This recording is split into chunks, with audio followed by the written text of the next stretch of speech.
1897 کا سال تھا جب سویڈن کا ایک باہمت سائنسدان سالمون آگوست آندرے ایک انوکھے اور خطرناک خواب کو حقیقت بنانے نکلا۔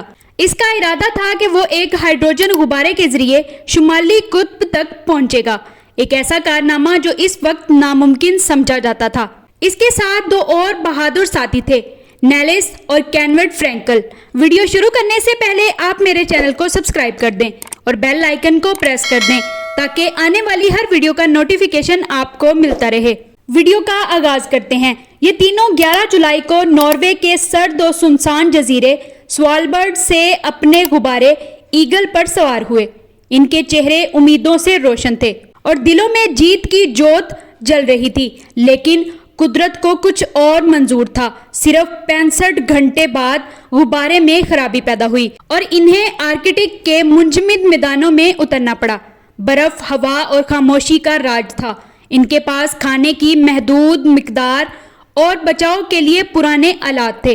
وہ تینوں پیدل چلنے لگے، دن رات برف پر سفر کرتے رہے۔ سردی نے ان کی ہڈیاں جما دیں، بھوک نے جسم کو کمزور کر دیا تھا اور تنہائی ان کے ذہنوں پر سایہ ڈالنے لگی تھی۔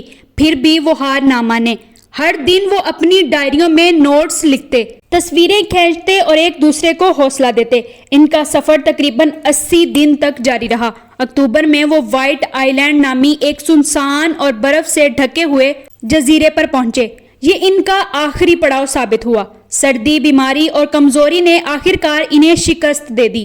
وقت گزرتا گیا اور دنیا ان کو بھول گئی، حتیٰ کہ 1930 میں ناروے کے کچھ شکاریوں نے اس سنسان جزیرے پر ان کی باقیات دریافت کیں۔ ان کے ساتھ تصویریں، فلم کی ریلیں اور ڈائریاں بھی ملیں، جنہوں نے اس کہانی کو پھر سے زندہ کر دیا۔ یہ داستان صرف ایک ناکام مہم کی نہیں، بلکہ انسان کے حوصلے، جستجو اور فطرت کے بے رحم چہرے کا ایک آئینہ ہے۔ ایک ایسی کہانی جو آج بھی دلوں کو چھو لیتی ہے۔ آپ کو یہ ویڈیو کیسی لگی؟ کمنٹس میں اپنی رائے کا اظہار ضرور کیجیے گا۔ ملتے ہیں آپ سے اگلی بہت ہی دلچسپ ویڈیو کے ساتھ، تب تک کے لیے اللہ نگہبان۔